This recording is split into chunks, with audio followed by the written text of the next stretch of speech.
Anglo Maratha నమస్కారం. Anglo Maharashtra యుద్ధాలు అంటే భారతదేశానికి వర్తకానికి వచ్చినటువంటి బ్రిటిష్ వారు భారతదేశంలో ఒక్కొక్క ప్రాంతాన్ని ఆక్రమించుకుంటూ రావడం అనేది జరిగింది. కర్ణాటక యుద్ధాల ద్వారా కర్ణాటక తర్వాత హైదరాబాద్ రాజ్యాల మీద ఆధిపత్యం సాధించారు. ప్లాసీ యుద్ధం ద్వారా బెంగాల్లో రాజకీయ అధికారాన్ని స్థాపించారు. బక్సార్ యుద్ధం ద్వారా బెంగాల్, బీహార్, ఒరిస్సా ప్రాంతాలకు నిజమైన పాలకులు కాగలిగారు. మైసూరు యుద్ధాల ద్వారా మైసూరు ప్రాంతాన్ని వాళ్ళ రాజ్యంలో కలిపేసుకున్నారు. ఇలా ఈ తూర్పు ప్రాంతాన్ని బెంగాల్ నుంచి మైసూరు వరకు దక్షిణ ప్రాంతాన్ని మొత్తం కూడా వాళ్ళ రాజ్యంలో భాగంగా చేసుకోవడం అనేది జరిగింది. దాని తర్వాత దక్షిణ భారతదేశంలో ఉన్నటువంటి మహారాష్ట్ర ప్రాంతాన్ని కూడా జయించాలని బ్రిటిష్ వారు ఎదురు చూడడం అనేది జరిగింది. అయితే వాస్తవంగా బ్రిటిష్ వారికి మహారాష్ట్రులు అంటే కొంత భయం అనేది ఉండేది. కారణం ఏంటి అంటే మహారాష్ట్రులు గెరిల్లా యుద్ధంలో నిష్ణాతులు. మహారాష్ట్రలో గెరిల్లా యుద్ధంలో నిష్ణాతులు. గెరిల్లా యుద్ధము అంటే ప్రత్యక్షంగా యుద్ధ భూమిలో పాల్గొనకుండా మనకు మెరుపు దాడి చేసి శత్రువును నిర్మూలన చేసి మెరుపు వేగంతో మాయం కావడం, అది గెరిల్లా యుద్ధము అని చెప్పేస్తాం. అలా గెరిల్లా యుద్ధాలలో మహారాష్ట్రలో నిష్ణాతులు. తర్వాత పీష్వాల కాలంలో మహారాష్ట్ర రాజ్యం అనేది ఉజ్వల దశకు అందుకున్నది. కాబట్టి మహారాష్ట్రులు అంటే కొంత ఒక రకంగా బ్రిటిష్ వారికి భయం అనేది ఉండింది. కానీ దురదృష్టవశాత్తు ఈ టైంలో 1761 సంవత్సరంలో మూడవ పానిపట్టు యుద్ధము జరిగింది. మూడవ పానిపట్టు యుద్ధం ఎవరెవరికి జరిగింది అంటే విదేశస్థుడైనటువంటి ఆఫ్ఘన్ సర్దార్ అయినటువంటి అహ్మద్ షా అబ్దాలీ మహారాష్ట్రులకు మధ్యన మహారాష్ట్రులకు మధ్యన ఈ మూడవ పానిపట్టు యుద్ధము జరిగింది. ఈ యుద్ధము ప్రత్యక్షంగా జరగడం వలన యుద్ధంలో పాల్గొన్న మహారాష్ట్ర సైనికులందరూ దాదాపు ఆల్మోస్ట్ అందరూ కూడా చనిపోవడం అనేది జరిగింది. దీంతో మహారాష్ట్ర పతనం అనేది ప్రారంభమైంది. మహారాష్ట్ర రాజ్యాన్ని ఆక్రమించుకోవడానికి ఎదురు చూస్తున్నటువంటి బ్రిటిష్ వారికి ఈ యుద్ధంలో మహారాష్ట్రలు ఓటమి చెందడం అనేది గొప్ప సంతోషాన్ని ఇచ్చినటువంటి విషయంగా చెప్పుకోవచ్చు. ఈ మహారాష్ట్ర సామ్రాజ్యాన్ని ఔరంగజేబు కాలంలో ఛత్రపతి శివాజీ 1674 సంవత్సరంలో మహారాష్ట్ర సామ్రాజ్యాన్ని స్థాపించాడు. శివాజీ యొక్క ప్రధానమంత్రిని ఏమంటామంటే పీష్వా అని చెప్పేస్తాం. శివాజీ మనవడు సాహు ఛత్రపతిగా ఉన్నప్పుడు అన్ని పాలనా అధికారాలు తన పీష్వా అంటే తన ప్రధానమంత్రి పీష్వా అయినటువంటి బాలాజీ విశ్వనాథ్కు వంశపారంపర్య హక్కులతోటి ఇవ్వడం అనేది జరిగింది. ఆ విధంగా బాలాజీ విశ్వనాథ్ కుటుంబానికి చెందిన వారు మాత్రమే వంశపారంపర్యంగా పీష్వా పదవిని అధిష్టిస్తూ రావడం అనేది జరిగింది. మనకు ఈ పీష్వా పదవి బాలాజీ విశ్వనాథ్ కుటుంబానికి వంశపారంపర్య హక్కులతోటి సాహు అనేట ఆయన ఇచ్చేశాడు. అది మొదలు అతని కుటుంబం వారు మాత్రమే పీష్వాలుగా వెలుగొందుతూ ఉన్నారు. అయితే మనకు మహారాష్ట్రులకు బ్రిటిష్ వారికి మధ్యన 3 యుద్ధాలు జరుగుతాయి. అందులో మొదటి మరాఠీ యుద్ధము 1775 నుంచి 1782 సంవత్సరాల మధ్యకాలంలో జరిగింది. ఈ మొదటి మరాఠా యుద్ధ కాలంలో ఆనాటి పీష్వా నారాయణరావును అతని పినతండ్రి రఘోబా హత్య చేస్తాడు. నాటి పీష్వా నారాయణరావును అతని పినతండ్రి రఘోబా హత్య చేశాడు. హత్య చేసి నన్ను పీష్వాగా ప్రకటించండి అని ఈయన బ్రిటిష్ వారితోటి సంధి చేసుకోవడం అనేది జరుగుతుంది. ఈ పీష్వా నారాయణరావు చనిపోయినాక కొద్ది రోజులకు నారాయణరావు భార్య ఒక మగబిడ్డకు జన్మనిస్తుంది. నారాయణరావు చనిపోయినాక కొద్ది రోజులకు నారాయణరావు భార్య ఒక మగబిడ్డకు జన్మనిస్తుంది. ఆ పుట్టినటువంటి మగబిడ్డకు రెండవ మాధవరావు అని పేరు పెట్టి మహారాష్ట్రులందరూ కలిసి కూడా ఆయనను పీష్వాగా ప్రకటించడం అనేది జరిగింది. సో ఈ నానా ఫడ్నవీసు 11 మందితో కలిపి ఒక మహారాష్ట్ర కూటమిగా ఏర్పడి రెండవ మాధవరావుకు మద్దతునివ్వడం అనేది జరిగింది. ఇక్కడ రఘోబా అనేటాయన పీష్వా నారాయణరావును చంపేసి బొంబాయిలో ఉన్నటువంటి బ్రిటిష్ వారితోటి 1775 సంవత్సరంలో సూరత్ సంధి చేసుకున్నాడు. 1775 1775 సంవత్సరంలో సూరత్ సంధి చేసుకోవడం అనేది జరిగింది. ఈ సంధిని కలకత్తాలో ఉన్నటువంటి బ్రిటిష్ గవర్నరు దీన్ని వ్యతిరేకించడం అనేది జరిగింది.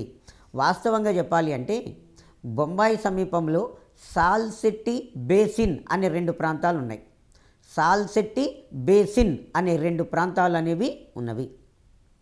ఈ 2 ప్రాంతాలను ఎప్పటి నుంచో ఆక్రమించి ఈ బొంబాయి ప్రాంతంలో కలిపేమని ఇంగ్లాండ్ దేశంలో ఉన్న బ్రిటిష్ తూర్పు ఇండియా వర్తక సంఘము బొంబాయి గవర్నర్ మీద ఒత్తిడి తీసుకొస్తున్నది. ఇదే టైంలో రఘోబా ఆనాటి పీష్వా నారాయణరావును చంపేసి 1775 సంవత్సరంలో బొంబాయిలో ఉన్నటువంటి బ్రిటిష్ గవర్నర్ తోటి సూరత్ వద్ద సంధి చేసుకున్నాడు. ఈ సంధి ప్రకారంగా బ్రిటిష్ వారు రఘోబాను పీష్వాగా గుర్తించేటట్టుగా, తర్వాత సాల్సెట్టి బేసిన్ అనే ప్రాంతాలను బ్రిటిష్ వారికి ఇచ్చేటట్టుగా ఒప్పందం జరిగింది. ఈ సంధి అడుగుతాడండి ఎగ్జామ్లో. సూరత్ సంధి ఎవరితో చేసుకున్నారు? రఘోబా 1775 సంవత్సరంలో బ్రిటిష్ వారితోటి చేసుకున్నాడు. ఈ సంధి ప్రకారంగా బ్రిటిష్ వారు రఘోబాను మరాఠా పీష్వాగా గుర్తించేటట్టుగా, తర్వాత ఈ రఘోబా అనేటతను సాల్సెట్టి బేసిన్ అనే ప్రాంతాలను బ్రిటిష్ వారికి ఇచ్చేటట్టుగా ఒక ఒప్పందం అనేది జరిగింది. కానీ ఈ ఒప్పందాన్ని కలకత్తాలో ఉన్నటువంటి బెంగాల్ గవర్నర్ అనేట ఆయన యాక్సెప్ట్ చేయలేదు. ఇదే టైంలో నానా ఫడ్నవీసు బ్రిటిష్ వారితోటి 1776 సంవత్సరంలో మార్చి 1వ తారీఖున సాల్బే సంధి చేసుకోవడం అనేది జరిగింది. ఎవరితో చేసుకున్నాడు అంటే కలకత్తాలో ఉన్నటువంటి బ్రిటిష్ అధికారితోటి, గవర్నర్ తోటి, కలకత్తాలో ఉన్నటువంటి బ్రిటిష్ గవర్నర్ తోటి 1776 మార్చి 1వ తారీఖు నాడు నానా ఫడ్నవీసు సాల్బే సంధి చేసుకున్నాడు. ఈ సంధి ప్రకారము సాల్సెట్టి బేసిన్ అనే ప్రాంతాలను బ్రిటిష్ వారికి ఇచ్చేటట్టుగా, ఆ తర్వాత 2వ మాధవరావును పీష్వాగా గుర్తించేటట్టుగా, రఘోబాను సాలీనా అంటే సంవత్సరానికి 25,000 భరణముపై గుజరాత్కు పంపడం అనేది జరిగింది. ఈ యుద్ధము 1775 నుంచి 1782 వరకు మొదటి మరాఠా యుద్ధం జరిగింది. యుద్ధం జరిగినప్పుడే ఇవన్నీ పరిణామాలు సంభవించడం అనేది జరిగింది. దాని తదంతరము సింధియా, మహారాష్ట్రలో గొప్ప సైనికుడైనటువంటి సింధియా 1798 సంవత్సరంలో, నానా ఫడ్నవీసు 1800 సంవత్సరంలో మరణించారు. మహారాష్ట్ర సైనికులలో ఇద్దరు గొప్ప యోధాగ్రేసరులు సింధియా 1798, నానా ఫడ్నవీసు 1800 సంవత్సరంలో మరణించడం జరిగింది. వీరు మరణించిన కొద్ది కాలానికి కూడా 2వ మాధవరావు అనేట ఆయన అకాల మరణం చెందిండు. 2వ మాధవరావు ఎవరు? నారాయణరావు యొక్క కుమారుడు 2వ మాధవరావు. ఈ 2వ మాధవరావు కూడా అకాల మరణం చెందడం అనేది జరిగింది. మహారాష్ట్ర సింహాసనానికి వారసులు లేకుండా పోవడం అనేది జరిగింది. ఇదే టైంలో రఘోబా యొక్క కుమారుడు 2వ బాజీరావు, అంటే ఆయన సింహాసనం రావడం అనేది జరిగింది. సో ఇలా 2వ బాజీరావు సింహాసనానికి వచ్చాడు. ఈ 2వ బాజీరావు 1802 సంవత్సరంలో బ్రిటిష్ వారితోటి సైన్య సహకార ఒప్పందం చేసుకోవడం అనేది జరిగింది. సైన్య సహకార ఒప్పందాన్ని చేసుకున్న మహారాష్ట్ర పీష్వా 2వ బాజీరావు ఎవరు? 2వ బాజీరావు 1802 సంవత్సరంలో ఇంగ్లీష్ వారితోటి సైన్య సహకార ఒప్పందము చేసుకోవడం అనేది జరిగింది. ఎప్పుడైతే 2వ మాధవరావు బ్రిటిష్ వారితోటి సైన్య సహకార పద్ధతి చేసుకున్నాడో అది మహారాష్ట్ర సైనికులకు నచ్చలేదు.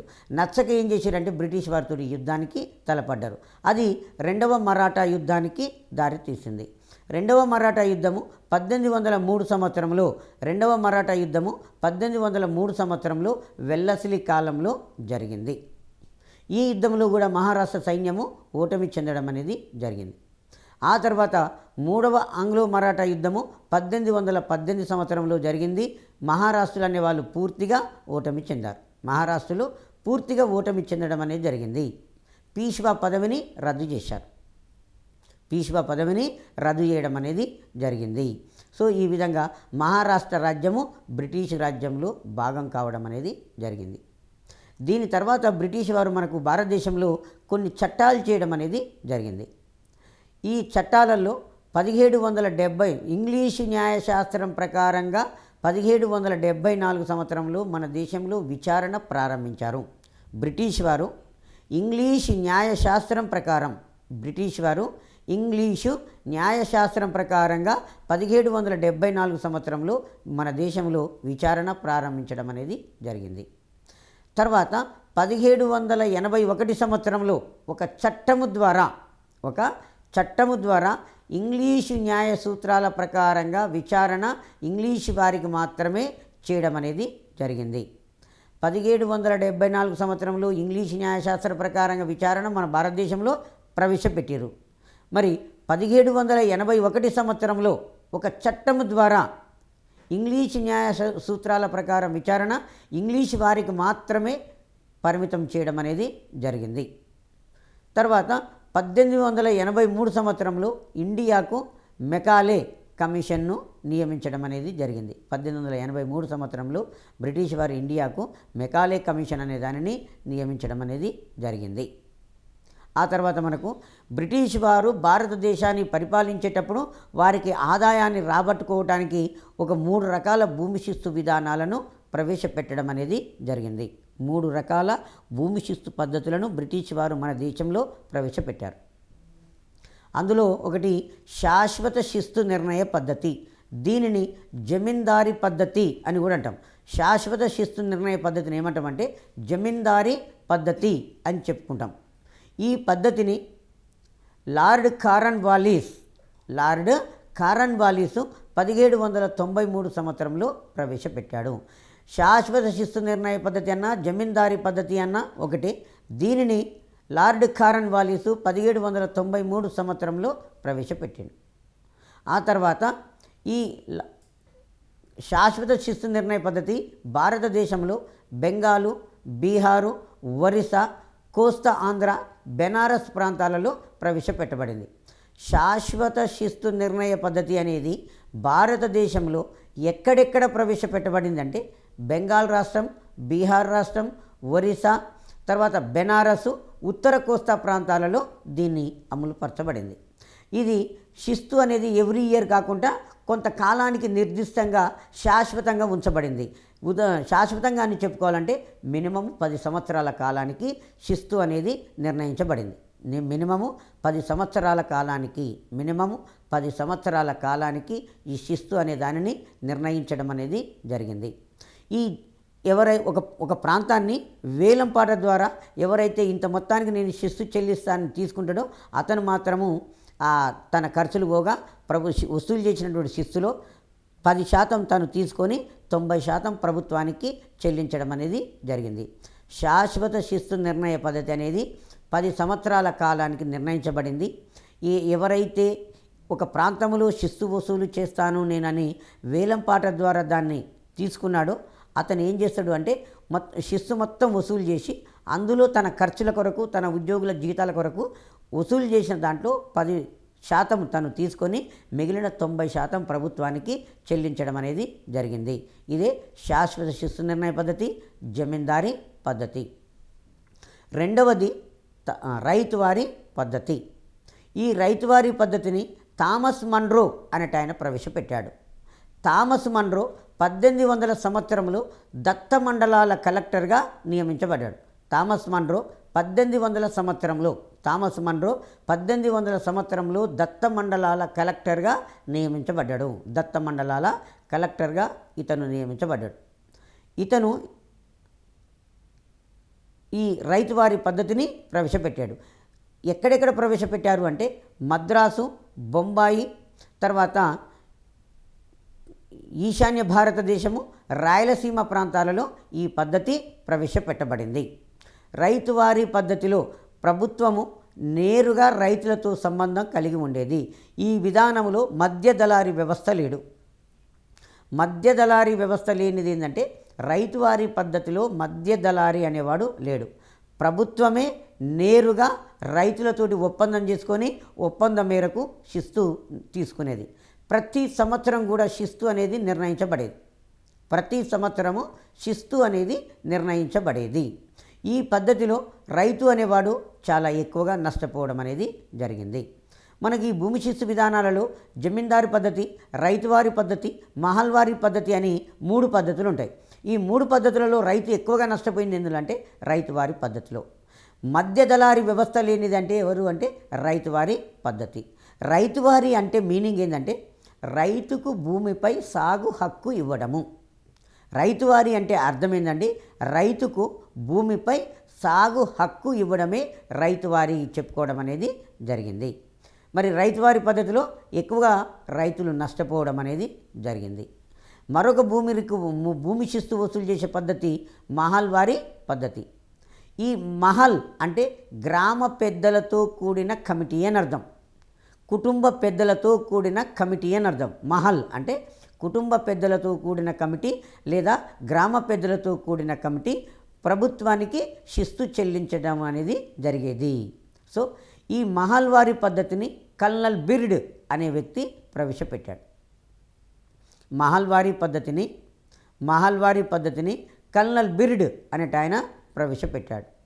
ఈ పద్ధతి పంజాబు, ఢిల్లీ, ఉత్తరప్రదేశ్, రాజస్థాన్లలో అమలు పరచబడింది. మహల్వారీ పద్ధతి ఎక్కడెక్కడ అంటే భారతదేశంలో పంజాబ్ రాష్ట్రంలో, ఢిల్లీలో, ఉత్తరప్రదేశ్నే ఔద్ అని కూడా చెప్తాం మనం. ఔద్ మీన్ అయోధ్య. ఉత్తరప్రదేశే ఔద్ మీన్ అయోధ్య.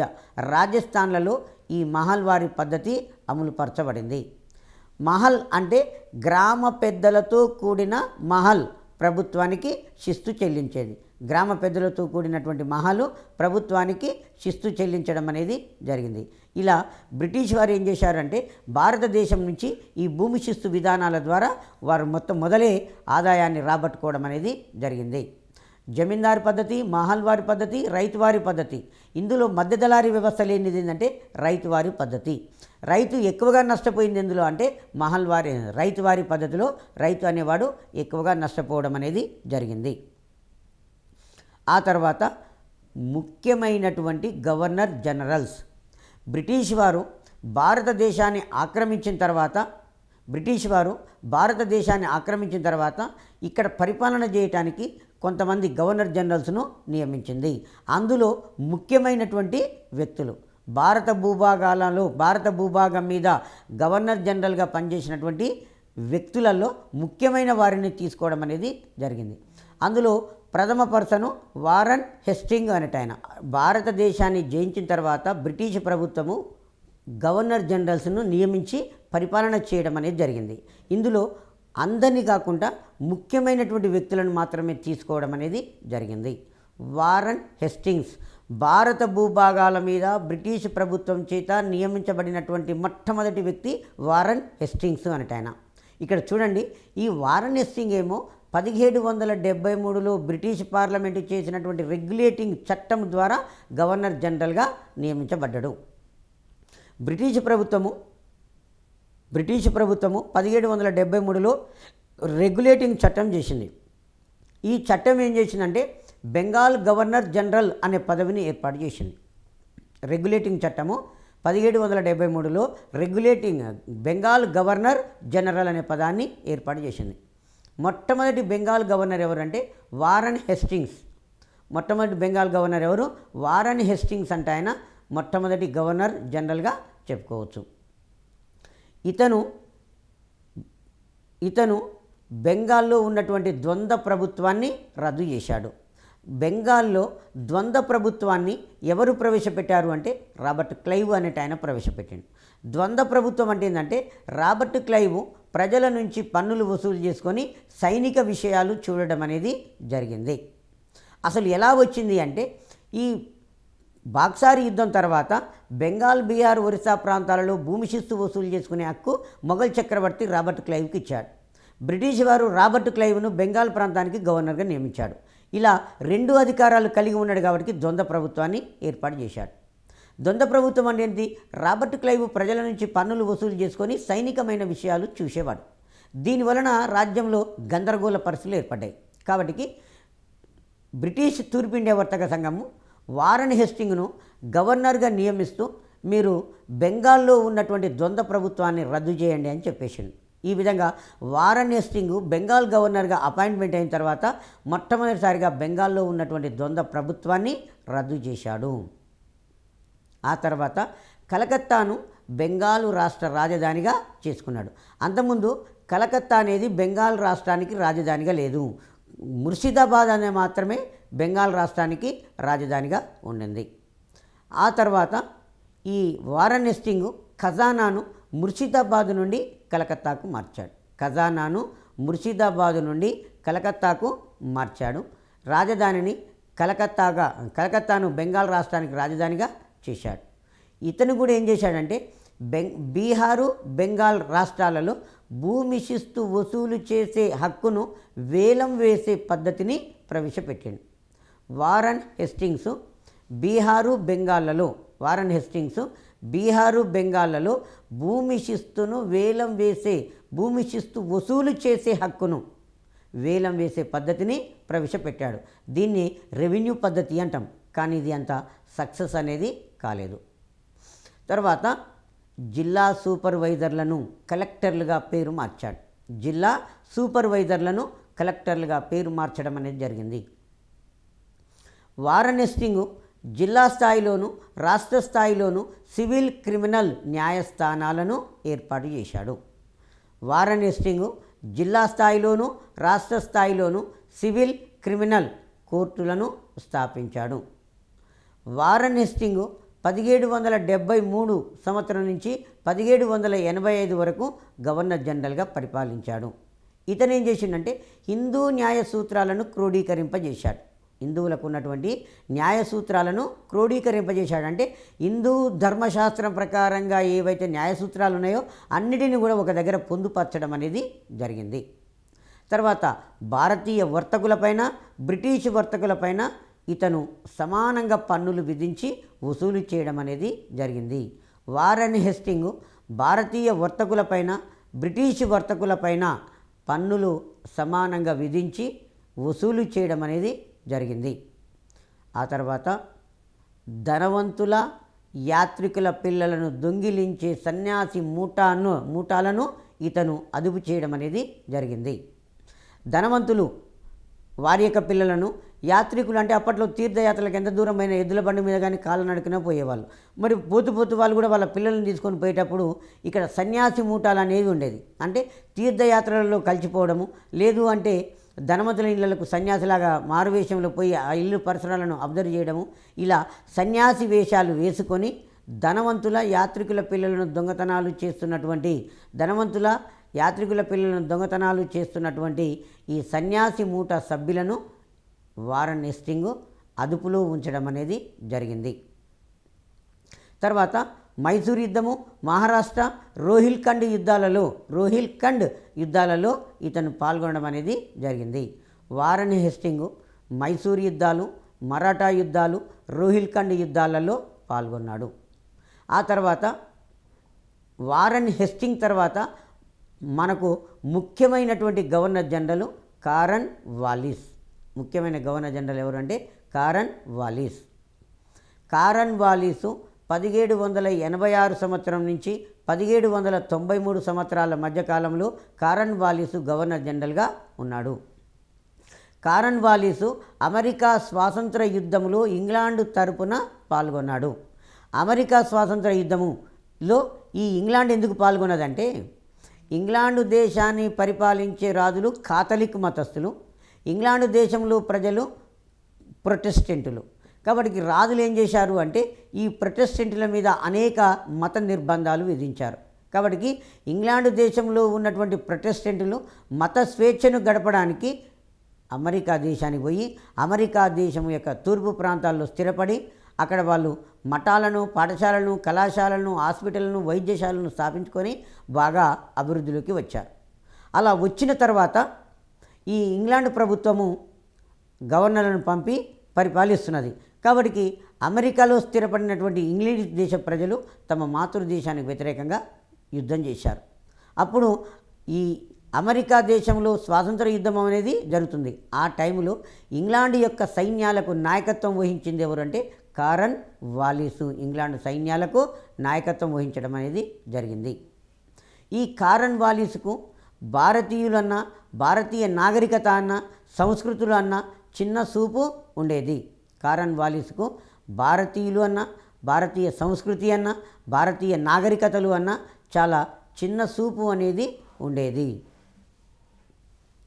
కారన్ వాలిసు ఆంగ్ల సైన్యాలకు సర్వ సైన్యాధ్యక్షుడిగా కూడా వ్యవహరించడం అనేది జరిగింది. అమెరికా స్వాతంత్ర యుద్ధంలో పాల్గొన్నాడు. భారతీయులన్నా, భారతీయ నాగరికత అన్న, భారతీయ సంస్కృతులన్నా చిన్న చూపు అనేది ఇతనికి ఉండేది. తర్వాత మన భారతదేశంలో ప్రారంభంలో ఆంగ్ల సైన్యాలకు కూడా సర్వసేనాధిపతిగా కూడా వ్యవహరించడం అనేది జరిగింది. అన్ని ఉన్నతమైన ఉద్యోగాలను ఇంగ్లీషు వారికి కానీ ఇతర యూరోపియన్లకు కానీ నియమించేవాడు. ఎందుకంటే భారతీయులు నమ్మదగిన వారు కారు అని అభిప్రాయపడ్డాడు. భారతీయులు నమ్మదగిన వారు కారు అని అభిప్రాయపడ్డాడు. కాబట్టికే అన్ని ఉన్నత ఉద్యోగాలను బ్రిటిష్ వారికి కానీ ఇచ్చిండు. ఆ బ్రిటిష్ వారు లేకపోతే ఇతర యూరోపియన్లకు ఇవ్వడం అనేది జరిగింది. భారతీయ న్యాయమూర్తుల స్థానంలో యూరోపియన్ జడ్జీలను నియమించాడు.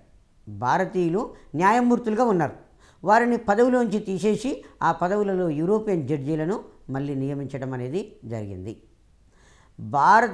భారతీయ కోర్టులలో ఇంగ్లీషు న్యాయశాస్త్రం ప్రకారం విచారణ చేసే పద్ధతిని ప్రవేశపెట్టిండు.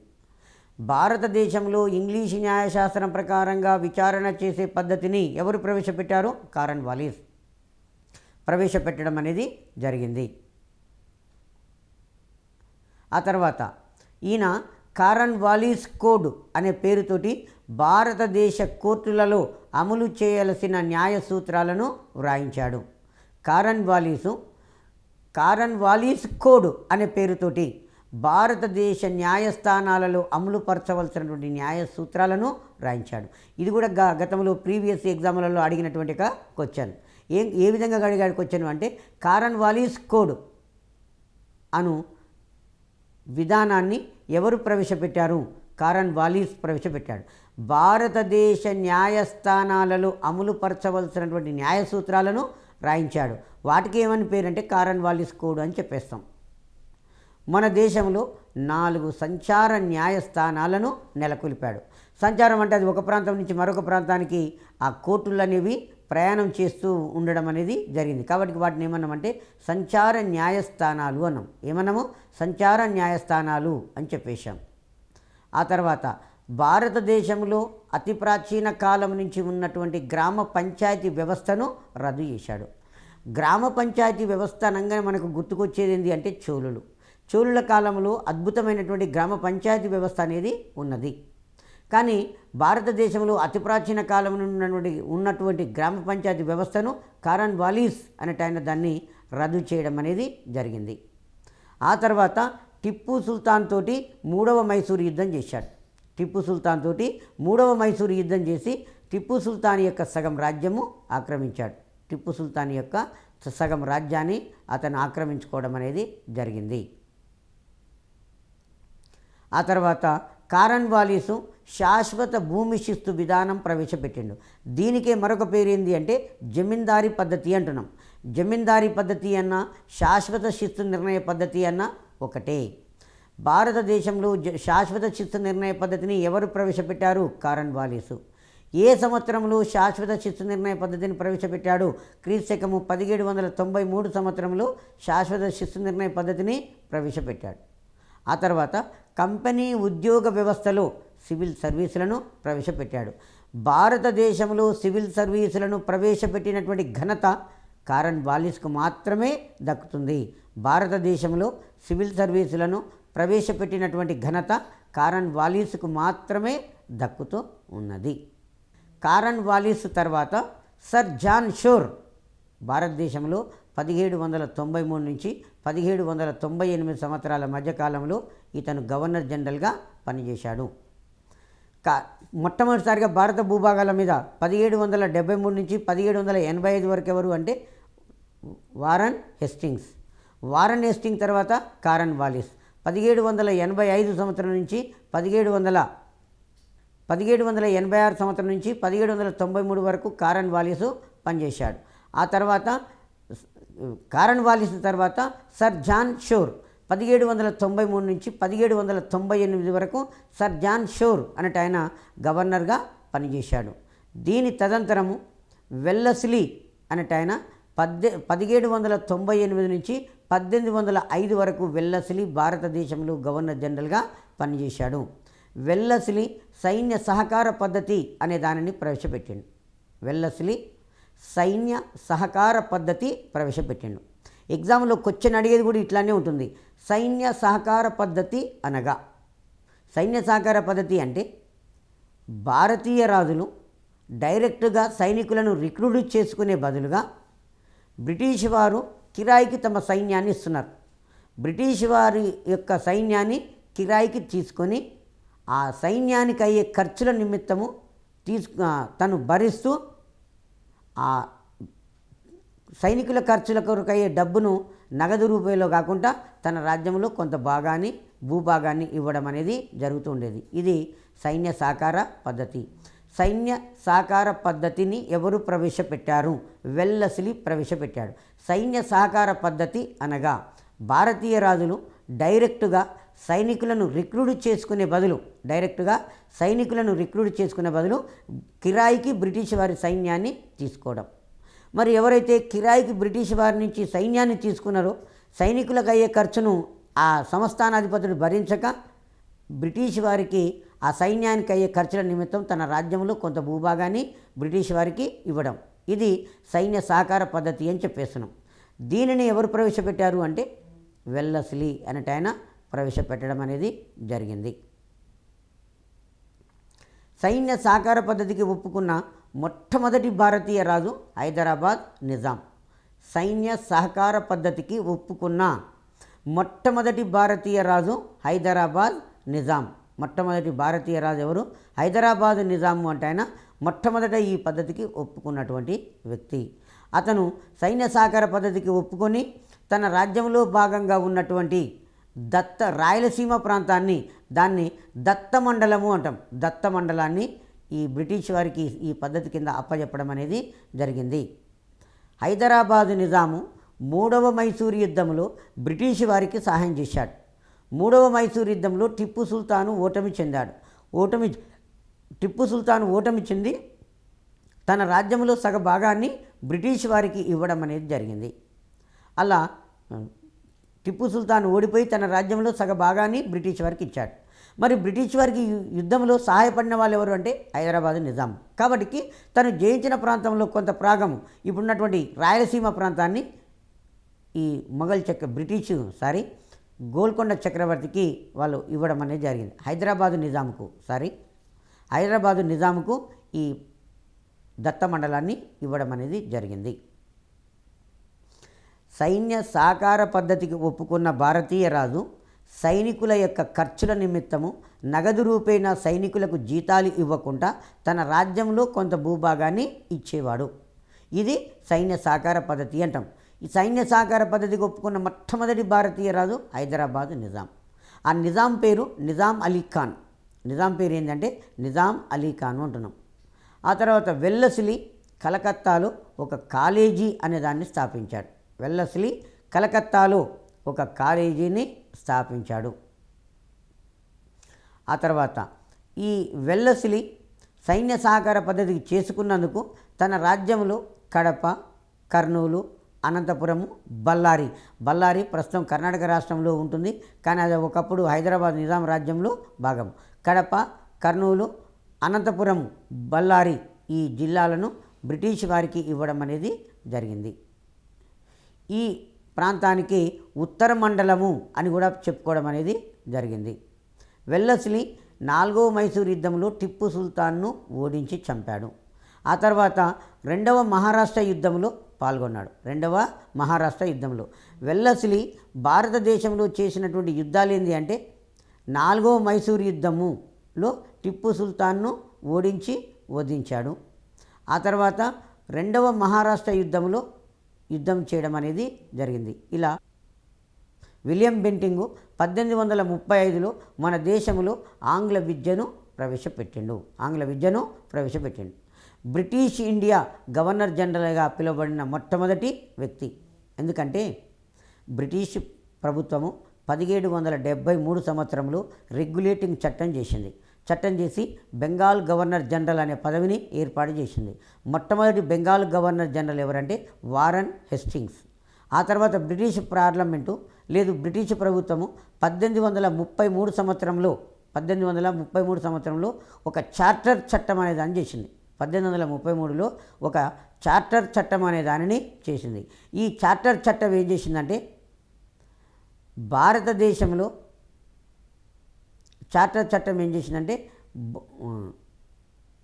భారత గవర్నర్ జనరల్ అనే పదాన్ని ఏర్పాటు చేసింది. 1833లో చేసినటువంటి ఒక చార్టర్ చట్టము భారత గవర్నర్ జనరల్ అనే పదవిని ఏర్పాటు చేసింది. మొట్టమొదటి భారత గవర్నర్ జనరల్ ఎవరంటే విలియం బెంటింగ్. ఇది కూడా జీకే లెవెల్లో అడుగుతున్నటువంటి క్వశ్చన్ అండి.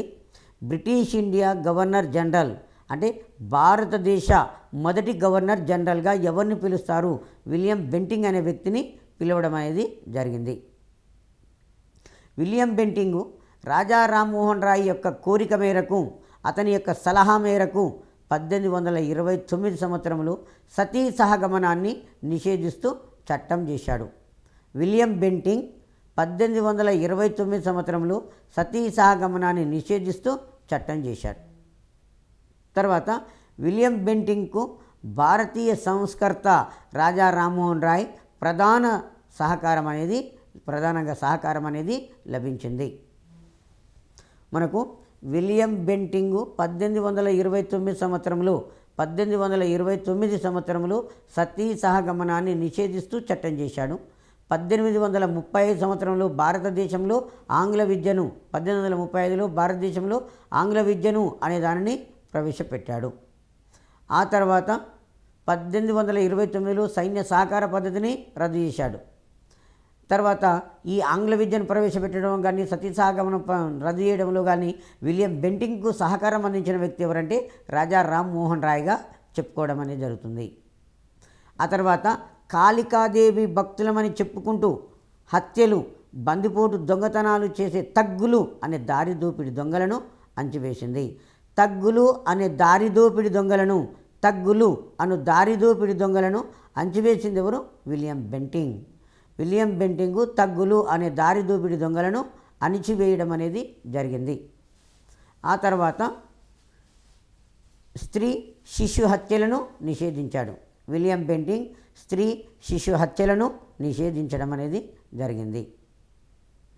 మనకు ఈ విలియం బెంటింగ్ గురించి తీసుకున్నట్లయితే 1833 చార్టర్ చట్టం ప్రకారంగా భారత భూభాగాలపై నియమించబడిన మొదటి బ్రిటిష్ ఇండియా గవర్నర్ జనరల్ అని చెప్పేస్తాం. ఆ తర్వాత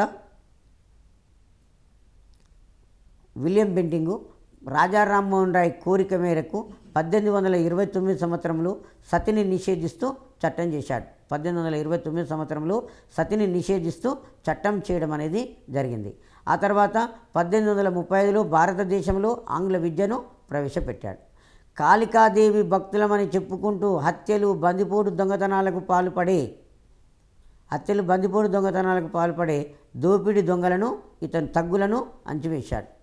స్త్రీ శిశు హత్యలను నిషేధించాడు. విలియం బెంటింగు స్త్రీ శిశు హత్యలను నిషేధించడం అనేది జరిగింది.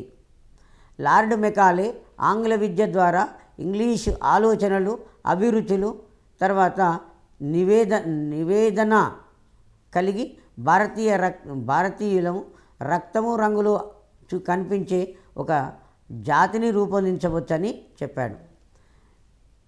1813 చార్టర్ చట్టము భారతదేశంలో విద్యాభివృద్ధి కొరకు 1,00,000 రూపాయలను కేటాయించింది. ఆ 1,00,000 రూపాయలను ఆధునిక విద్య మీద ఖర్చు పెట్టాలన్నా, పాతతరం విద్య మీద ఖర్చు పెట్టాలనేది భారతదేశంలో ఉన్నటువంటి పండితులందరూ కూడా తర్జుమా పడారు. దాన్ని తదంతరము ఏం చేశారు అంటే ఈ విలియం బెంటింగు తన గవర్నర్లలో న్యాయ సలహా సంఘం సభ్యుడైనటువంటి మెకాలేను ఒక కమిటీని ఏర్పాటు చేసి భారతదేశంలో బ్రిటిష్ ప్రభుత్వం ₹1,00,000 కేటాయించింది. వాటిని వాడుకోకుండా అట్లాగే పెట్టారు.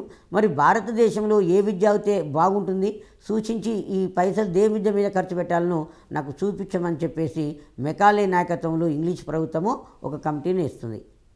ఈ కమిటీ ఏం చెప్తుంది అంటే, భారతదేశంలో ఆంగ్ల విద్యను ప్రవేశపెట్టి తద్వారా మనకు తక్కువ ధరకు పనికి వచ్చే ఉద్యోగస్తులు లభిస్తారు అని ఈ బ్రిటిష్ ప్రభుత్వం భావించి 1830 సంవత్సరంలో మన దేశంలో ఆంగ్ల విద్యను ప్రవేశపెట్టడం. విలియం బెంటింగు ఢిల్లీ నుండి కలకత్తా వరకు ఉన్నటువంటి ఒక రోడ్డును బాగు చేయించాడు. ఆ తర్వాత మనకు విలియం బెంటింగ్ గురించి చూసినట్లయితే, విలియం బెంటింగు ప్రధానంగా మొట్టమొదటి భారత గవర్నర్ జనరలు. ఆ తర్వాత 1829లో భారతదేశంలో సతీ సహగమనాన్ని నిషేధిస్తూ చట్టం చేశాడు. ఆ తర్వాత 1835లో భారతదేశంలో ఆంగ్ల విద్యను ప్రవేశపెట్టిండు. ఈ మూడు కూడా ఇతని మీద ప్రధానంగా మనం చదువుకోవాల్సిన అవసరం ఉంటుంది. Next one Dalhousie. 1848 సంవత్సరం నుంచి 1856 వరకు భారతదేశంలో గవర్నర్ జనరల్గా పనిచేశాడు.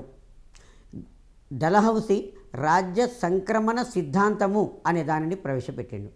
రాజ్య సంక్రమణ సిద్ధాంతము అంటే, భారతదేశంలో స్వదేశీ రాజులు ఎవరైతే తమకు పుత్ర సంతానము కలగదో వాళ్ళు ఏం చేస్తారంటే, తమ దగ్గరి బంధువుల యొక్క పిల్లలను దత్తత తెచ్చుకొని పెంచి పెద్ద చేసి తదనంతరము వారి యొక్క రాజ్యాన్ని వారికి అప్పగించడం అనేది జరిగేది. అయితే డలహౌసీ ఏం చెప్పాడు అంటే, భారతీయ రాజులు ఎవరైనా సరే పుత్ర సంతానము లేనప్పుడు మీ బంధువుల యొక్క పిల్లలను దత్తత తీసుకున్నప్పుడు గవర్నర్ జనరల్ యొక్క అనుమతి అనేది తప్పనిసరి. గవర్నర్ జనరల్ యొక్క అనుమతి లేకుండా దత్తత తీసుకున్నట్లయితే అది చెల్లుబాటు కాదు అని చెప్పేసిండు. ఎవరైనా నాకు దత్తత ఇవ్వండి అని అప్లికేషన్ పెట్టినట్టయితే దాన్ని రిజెక్ట్ చేయడం అనేది జరుగుతూ ఉండేది. ఇలా రాజ్య సంక్రమణ సిద్ధాంతం ద్వారా డలహౌసీ భారతదేశంలో కొన్ని సంస్థానాలను ఆక్రమించాడు. సైన్యములో ఆంగ్లేయుల యొక్క సంఖ్యను పెంచడం అనేది జరిగింది. ఈ రాజ్య సంక్రమణ సిద్ధాంతం ద్వారా సతారా, ఝాన్సీ, నాగపూరు మొదలైన స్వదేశీ సంస్థానాలను ఈ డలహౌసీ బ్రిటిష్ రాజ్యంలో విలీనం చేశాడు.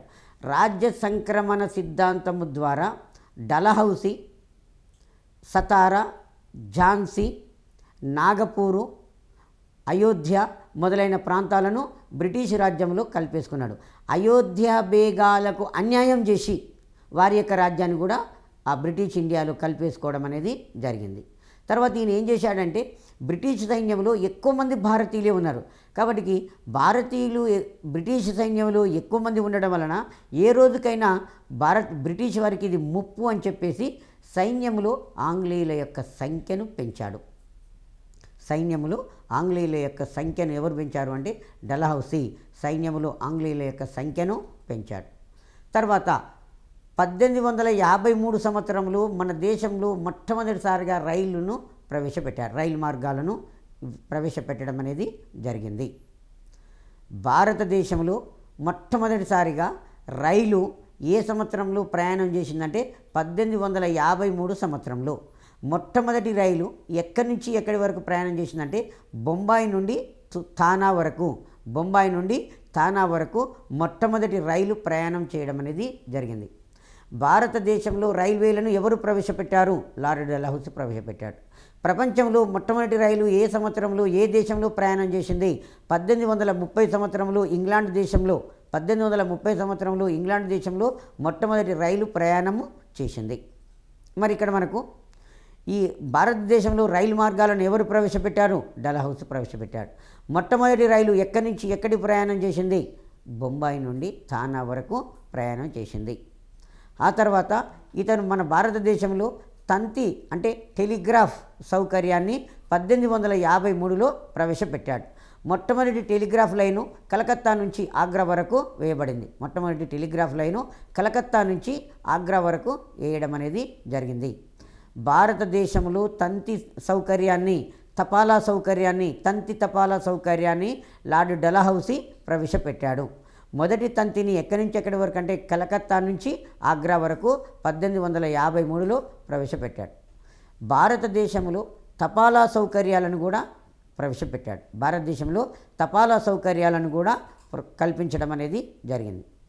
ఈ డల్హౌసీ కాలంలో పబ్లిక్ వర్క్స్ డిపార్ట్మెంట్ అనే శాఖను ఏర్పాటు చేశారు. డల్హౌసీ కాలంలో పబ్లిక్ వర్క్స్ డిపార్ట్మెంట్ అనే ఒక శాఖను ఏర్పాటు చేశాడు. ఇతని కాలంలో దాదాపుగా ఒక 2000 మైళ్ళ రహదారులను కూడా నియమించాడు. ఈ డల్హౌసీ కాలంలో భారతదేశంలో 2000 మైళ్ళ దూరము రహదారులను కూడా నిర్మించడం అనేది జరిగింది. ఇతను ప్రవేశపెట్టిన సంస్కరణలన్నీ కూడా బ్రిటిష్ వారికి ఉపయోగపడేటట్టుగానే ఉన్నాయి. రైల్వేలు అనేవి బ్రిటిష్ వారికే ఉపయోగపడ్డవి. పబ్లిక్ వర్క్స్ డిపార్ట్మెంట్ శాఖ అనేది ఒక ప్రభుత్వ శాఖగా ఏర్పాటు చేసి కాలువల త్రవ్వకం చేపట్టింది, రహదారుల నిర్మాణం కూడా చేపట్టడం అనేది జరిగింది.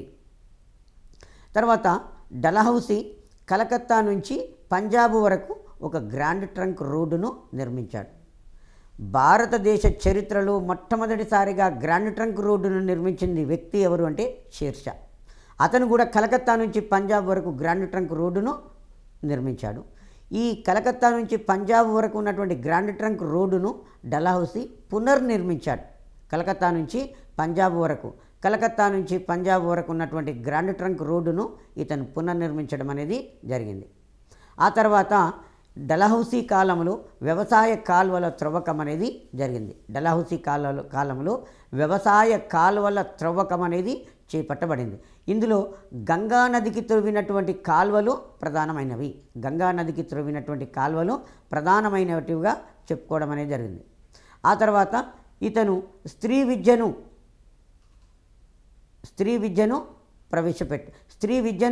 భారతీయ భాషలను ప్రోత్సహించాడు. ఆ తర్వాత వితంతు పునర్వివాహాలను ప్రోత్సహించాడు. డల్హౌసీ అనుసరించినటువంటి విధానాలు 1857 సిపాయిల తిరుగుబాటుకు కారణాలయ్యాయి. చాలాసార్లు క్వశ్చన్ అడిగాడు ఎగ్జామ్లో. ఇతని విధానాలు 1857 సిపాయిల తిరుగుబాటుకు కారణాలు అయ్యాయి. డల్హౌసీ విధానాలు 1857 తిరుగుబాటుకు కారణాలు కావడం అనేది జరిగింది. స్త్రీ విద్యను, భారతీయ భాషలను ప్రోత్సహించాడు. తర్వాత వుడ్ నివేదిక. ఇతని కాలంలో డల్హౌసీ కాలంలో వుడ్ నివేదిక అనే దానిని ఏర్పాటు చేశారు. డల్హౌసీ కాలంలో వుడ్ డిస్పాచ్ అని చెప్పేస్తాం. అంటే భారతదేశంలో విద్యాభివృద్ధి కొరకు ఎలాంటి సంస్కరణలు చేయాలో అని చెప్పేసి వుడ్ నివేదికను ప్రవేశపెట్టారు. వుడ్ నివేదిక అనే దానిని ప్రవేశపెట్టడం అనేది జరిగింది. ఈ వుడ్ నివేదిక ఏం చెప్పుకొచ్చింది అంటే లండన్ విశ్వవిద్యాలయం యొక్క పద్ధతిలోనే మన భారతదేశంలో కూడా విశ్వవిద్యాలయాలు స్థాపించాలి అని చెప్పేసింది. ఈ వుడ్ నివేదిక ఇచ్చిన దాని ప్రకారంగా భారతదేశంలో 1857 సంవత్సరంలో 3 విశ్వవిద్యాలయాలు స్థాపించబడ్డవి. కాకపోతే ఈ 3 విశ్వవిద్యాలయాలు కూడా లార్డ్ కానింగ్ కాలంలో స్థాపించబడ్డవి. భారతదేశంలో బ్రిటిష్ వారి కాలంలో 1857 సంవత్సరంలో స్థాపించబడినటువంటి విశ్వవిద్యాలయాలు కలకత్తా విశ్వవిద్యాలయం, బొంబాయి విశ్వవిద్యాలయము, మద్రాసు విశ్వవిద్యాలయాలు 1857 సంవత్సరంలో డల్హౌసీ కాలంలో స్థాపించబడ్డవి. ఆ తర్వాత లార్డ్ డల్హౌసీ శిశు హత్యలను నిషేధించాడు. భారతదేశంలో కొన్ని సాంప్రదాయాల ప్రకారంగా చిన్నపిల్లలను తీసుకొని పోయి కూడా హత్యలు చేస్తూ ఉండేవారు. ఇలా శిశు హత్యలను నిషేధించారు. తర్వాత బాల్య వివాహాలు, నరబలులను నిర్మూలనకు ఇతను కృషి చేశాడు. డల్హౌసీ శిశు హత్యలను నిషేధించాడు. బాల్య వివాహాలను, నరబలులను కూడా రూపుమాపటానికి ఇతను కృషి చేశాడు. ఆ తర్వాత వితంతు పునర్వివాహాలను డల్హౌసీ ప్రోత్సహించాడు. ఇతని విధానాలన్నీ కూడా డల్హౌసీ యొక్క విధానాలు మొత్తం కూడా భారతదేశంలో 1857 సిపాయిల తిరుగుబాటుకు కారణాలు కావడం అనేది జరిగింది. మనకి ఈ మొత్తం చాప్టర్లో ఒకసారి టూకీగా తీసుకున్నట్లయితే ఫస్ట్ బ్రిటిష్ వారికి మహారాష్ట్రలకు యుద్ధాలు జరిగినవి. 3 మరాఠా యుద్ధాలు ఉన్నాయి. 1775 సంవత్సరం నుంచి 1782 వరకు మొదటి మరాఠా యుద్ధం జరిగింది. 1803 సంవత్సరంలో రెండవ మరాఠా యుద్ధం అనేది జరిగింది. ఆ తర్వాత 1818 సంవత్సరంలో మూడవ మరాఠా యుద్ధం అనేది జరిగింది. ఈ మహారాష్ట్ర ప్రాంతాన్ని బ్రిటిష్ వారు తమ సామ్రాజ్యంలో విలీనం చేసుకోవడం అనేది జరిగింది. దీని తదంతరం మనకు రఘోబా బ్రిటిష్ వారితోటి చేసుకున్న సంధి సూరత్ సంధి. రఘోబా బ్రిటిష్ వారితోటి 1775 సంవత్సరంలో సూరత్ సంధి చేసుకున్నాడు. నానా ఫడ్నవీసు బ్రిటిష్ వారితోటి 1776 సంవత్సరంలో మార్చి 1వ తారీఖు నాడు సాల్బే సంధి చేసుకున్నాడు. ఈ రెండు సంధులు కూడా ఇంపార్టెంట్. ఇక్కడ అడుగుతుంటే ఎగ్జామినేషన్లో క్వశ్చన్ ఏంటంటే సూరత్ సంధిని ఎవరు బ్రిటిష్ వారితో చేసుకున్నారు? రఘోబా బ్రిటిష్ వారితోటి 1775లో చేసుకున్నాడు. సాల్బే సంధిని 1776 మార్చి 1న ఎవరు బ్రిటిష్ వారితో చేసుకున్నారు? నానా ఫడ్నవీసు అనేట ఆయన చేసుకున్నాడు. చివరి మహారాష్ట్ర పీష్వా ఎవరు అంటే రెండవ బాజీరావు చివరి మహారాష్ట్ర పీష్వా అని చెప్పేస్తున్నాం. ఆ తర్వాత మనకు ముఖ్యమైనటువంటి గవర్నర్ జనరల్స్లో బ్రిటిష్ ప్రభుత్వం ఏం చేసిందంటే భారతదేశంలో పరిపాలన చేసేటప్పుడు బ్రిటిష్ పార్లమెంటు 3 ముఖ్యమైన చట్టాలు చేస్తుంది. అందులో ఒకటి 1773 రెగ్యులేటింగ్ చట్టం. ఈ 1773 రెగ్యులేటింగ్ చట్టం ఏం చేసిందంటే బెంగాల్ గవర్నర్ జనరల్ అనే పదవిని ఏర్పాటు చేసింది. మొట్టమొదటి బెంగాల్ గవర్నర్ ఎవరంటే వారన్ హేస్టింగ్స్. చివరి బెంగాల్ గవర్నర్ ఎవరు అంటే విలియం బెంటింగ్. ఆ తర్వాత 1833 చార్టర్ చట్టము బెంగాల్ గవర్నర్ జనరల్ పదవిని రద్దు చేసి భారత గవర్నర్ జనరల్ అనే పదవిని ఏర్పాటు చేసింది.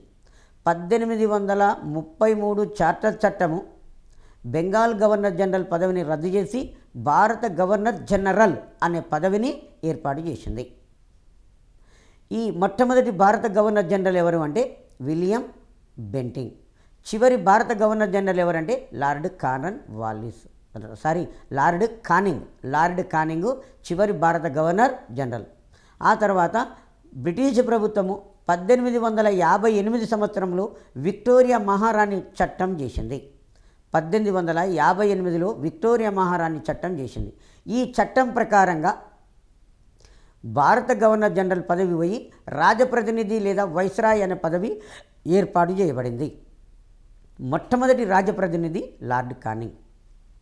ఈ చట్టంలో ఏమని చెప్పారు అంటే బ్రిటిష్ రాణితోటి సంప్రదింపులు జరిపేటప్పుడు రాజప్రతినిధిగాను, భారతీయ రాజులతో సంప్రదింపులు జరిపేటప్పుడు రాజప్రతినిధిగాను, సాధారణమైన పరిపాలన నిర్వహించేటప్పుడు గవర్నర్ జనరల్గాను అని చెప్పడం అనేది జరిగింది. మొట్టమొదటి వైస్రాయ్ ఎవరు అంటే లార్డ్ కానింగ్. చివరి భారత గవర్నర్ జనరల్ ఎవరంటే లార్డ్ మౌంట్ బాటన్. చివరి భారత governor general lord Mountbatten, British governor general lord Mountbatten. అయితే ఇక్కడ మనకు 1947 సంవత్సరంలో మన దేశానికి స్వాతంత్రం వచ్చినాక కూడా లార్డ్ మౌంట్ బాటన్ కొంతకాలం గవర్నర్ జనరల్గా పనిచేశాడు. స్వతంత్ర భారత మొదటి గవర్నర్ జనరల్ ఎవరు అంటే లార్డ్ మౌంట్ బాటన్. ఈ మౌంట్ బాటన్ వెళ్ళిపోయిన తర్వాత చక్రవర్తుల రాజగోపాలాచారి భారతదేశానికి గవర్నర్ జనరల్గా పనిచేశాడు. కాబట్టి ఈయనను ఏమంటామంటే స్వతంత్ర భారత మొదటి చివరి భారత గవర్నర్ జనరల్. స్వతంత్ర భారత మొదటి చివరి భారత గవర్నర్ జనరల్ అంటాం. రాజగోపాలాచారి. ఈయనని చక్రవర్తుల రాజగోపాలాచారి అంటాం. ఏమంటాము? చక్రవర్తుల రాజగోపాలాచారి, రాజగోపాలాచారి అని చెప్పుకోవడం అనేది జరుగుతుంటుంది. సో ఈ మనకు ముఖ్యమైన గవర్నర్ జనరల్స్లో ఒకసారి లార్డ్ కార్న్వాలిస్ తీసుకున్నట్లయితే లార్డ్ కార్న్వాలిస్ శాశ్వత శిస్తు నిర్ణయ పద్ధతిని ప్రవేశపెట్టాడు. భారతీయులు నమ్మదగిన వారు కారు అనేది అతని యొక్క అభిప్రాయంగా ఉండింది. తర్వాత భారతదేశంలో సివిల్ సర్వీసులను ప్రవేశపెట్టిన ఘనత కార్న్వాలిస్కే దక్కుతుంది. తర్వాత భారతదేశంలో అతి ప్రాచీన కాలం నుండి ఉన్నటువంటి గ్రామ పంచాయతీ వ్యవస్థను లార్డ్ కార్న్వాలిసే రద్దు చేయడం జరిగింది.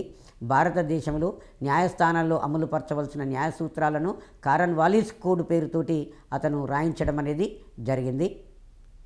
ఆ తర్వాత కార్న్వాలిస్ తర్వాత మనకు ముఖ్యమైనటువంటి గవర్నర్ జనరల్లో విలియం బెంటింగ్ వస్తున్నాడు. విలియం బెంటింగ్ చేసిన 3 సంస్కరణలు ఉంటాయి. 1829 సంవత్సరంలో సతీ సహగమనాన్ని నిషేధిస్తూ చట్టం చేశాడు.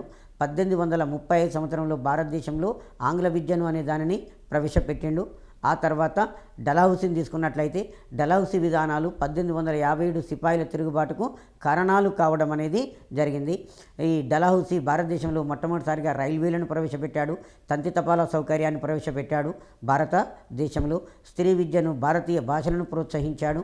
తర్వాత గ్రాండ్ ట్రంక్ రోడ్డును పునర్నిర్మించడం అనేది జరిగింది. ఇతని కాలంలోనే పబ్లిక్ వర్క్స్ డిపార్ట్మెంట్ అనే శాఖను ఏర్పాటు చేయడం అనేది జరిగింది. Okay, thank you one and all.